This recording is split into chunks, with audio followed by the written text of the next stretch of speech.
Ghosn in Lebanon, says he left Japan because of injustice.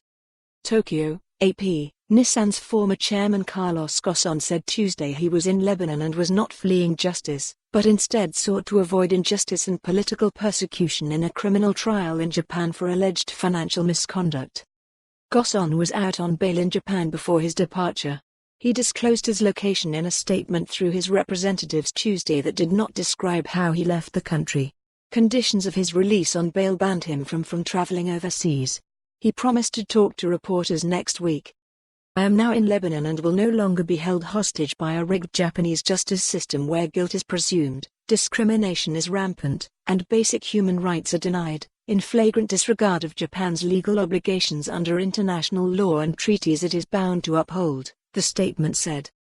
Japanese media quoted prosecutors speaking anonymously who said they did not know how Ghosn had left the country while under surveillance.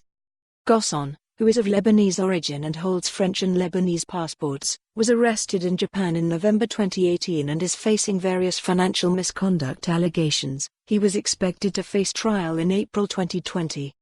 Prosecutors fought his release, but a court granted him bail with conditions that he be monitored and he could not meet with his wife Carol, who is also of Lebanese origin. Recently the court allowed them to speak by video calls. Japan does not have an extradition treaty with Lebanon. It is unclear what steps the authorities might take. Ghosn has repeatedly asserted his innocence, saying authorities trumped up charges to prevent a possible fuller merger between Nissan Motor Company and alliance partner Renault SA. He has been charged with underreporting his future compensation and of breach of trust. During his release on bail, Ghosn had been going daily to the office of his main lawyer Junichiro Hironaka to work on his case. Hironaka has not commented on Ghosn's departure from the country. Earlier, Ricardo Karam, a television host and friend of Ghosn who interviewed him several times, told the Associated Press that Ghosn arrived in Lebanon Monday morning. "He is home," Karam told the AP in a message. "It's a big adventure."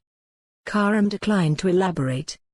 The Lebanese took special pride in the auto industry icon, who speaks fluent Arabic and visited regularly. Born in Brazil, where his Lebanese grandfather had sought his fortune, Ghosn grew up in Beirut, where he spent part of his childhood at a Jesuit school. Ghosn was credited with leading a spectacular turnaround at Nissan beginning in the late 1990s. Associated Press writers Sarah Eldib and Zaina Karam contributed from Beirut. For more on this story, visit the news article link.